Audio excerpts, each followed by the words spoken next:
Welcome to the Survivor to Thriver show with your happiness expert, Samia Bano.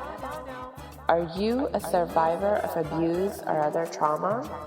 Are you tired of feeling stuck, silent, and stressed all the time?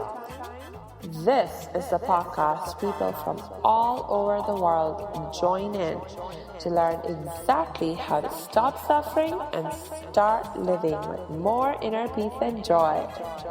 Are you ready to eliminate suffering from your life and transform from a survivor to thriver?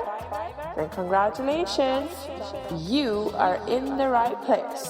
Let's get started. Hey, welcome back to the Survivor to Thriver show.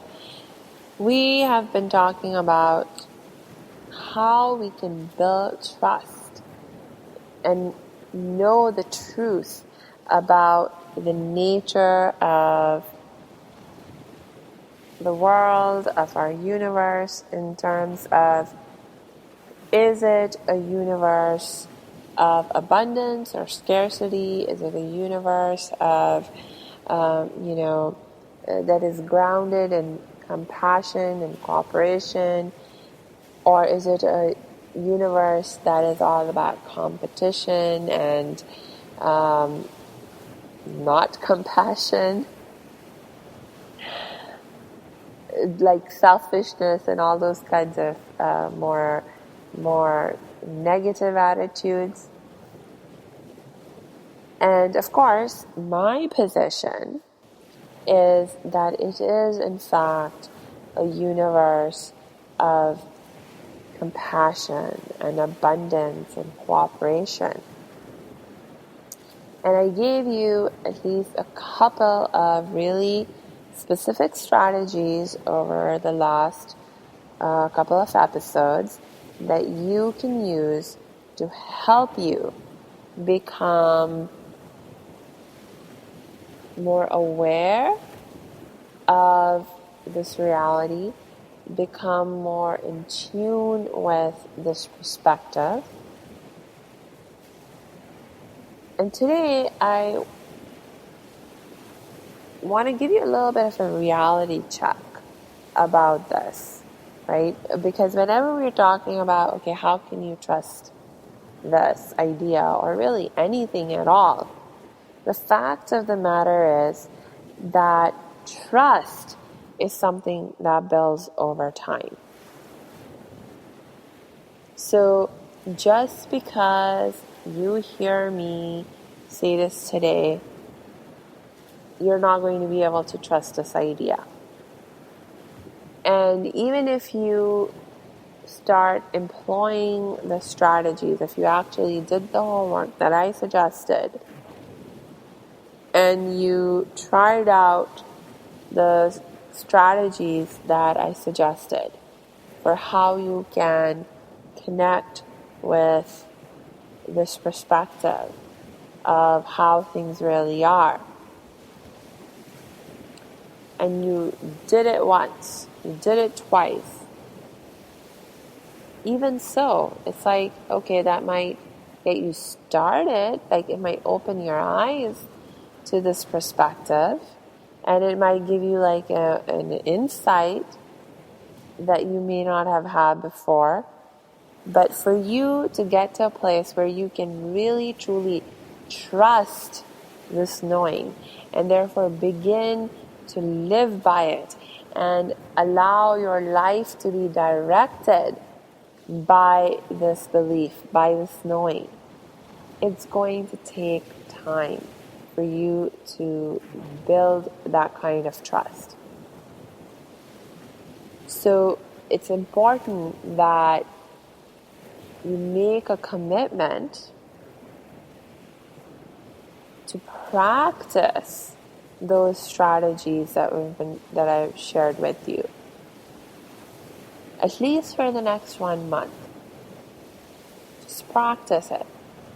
Practice connecting with nature, different aspects of nature with more compassion. Practice increasing and expanding your awareness of everything that you have to be grateful for in your life. And then stay aware, stay alert to observing the impact and the results that you begin to know, that begin to emerge in your life as you engage in these practices. And as you engage in these practices and then you begin to experience the results, if those results are positive, if those results are what I have led you to believe, if they're consistent with what I have been telling you, and what I've been leading you to believe in, then you will gain more and more confidence in this idea. The more confidence you gain, the stronger your trust becomes, the more easy it's going to become for you to act in alignment with this knowing.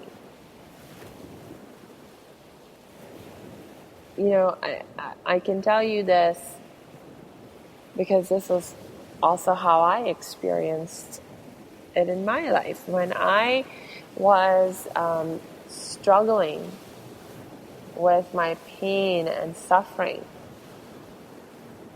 and trying to emerge from that pain and suffering and achieve inner peace and healing for myself, I was doing it, trying to make it happen by myself, because the attachments that I had developed led me to believe that I could provide for my own happiness,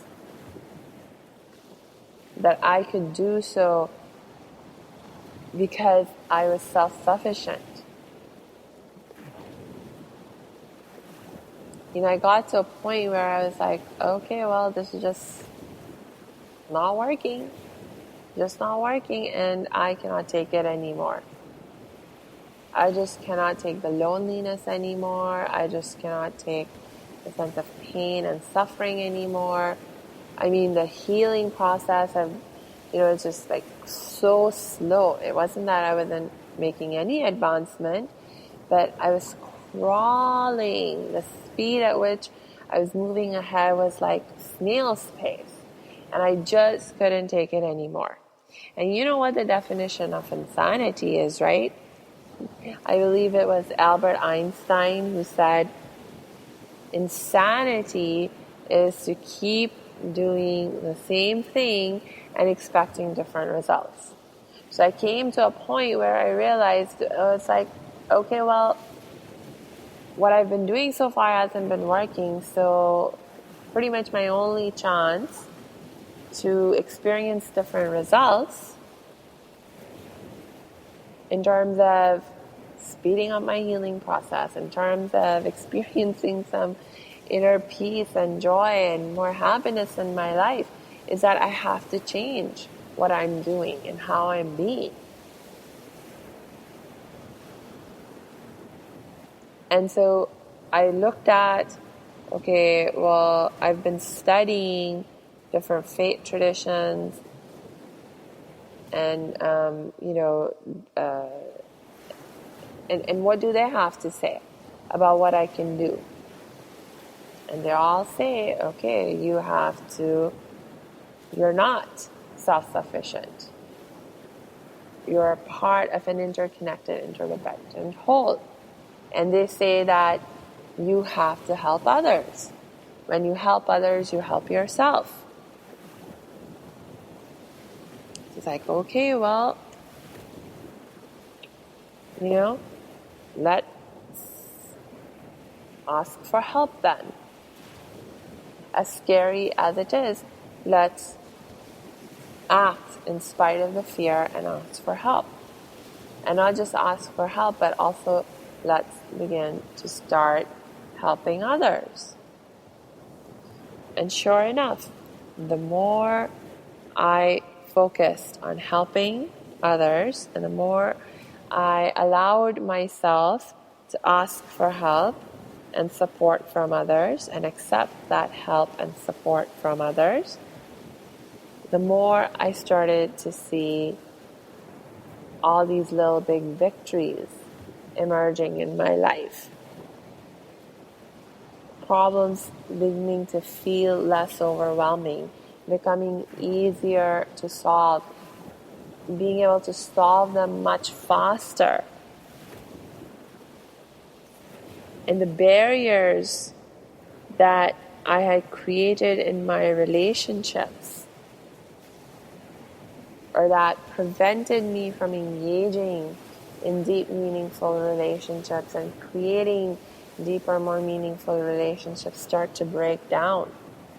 The barriers of arrogance getting replaced by compassion as I connected with others' pain and suffering and needs and wants, and allowed others to connect with my pain and suffering and needs and wants.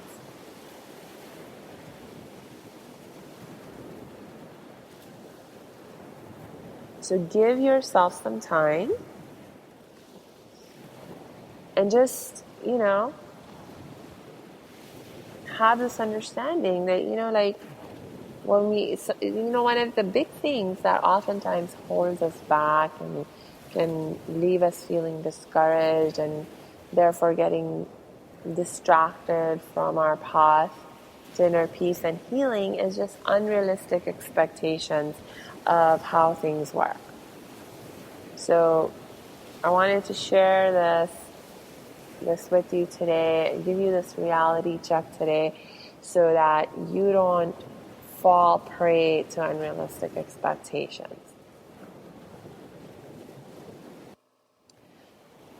So I'm going to go ahead and wrap up the show right here for today. And as usual, I want to remind you to please show me some love by going on iTunes and leaving this show a 5-star rating so that other people can also find it more easily. And until I connect with you tomorrow, I wish you lots of peace and joy.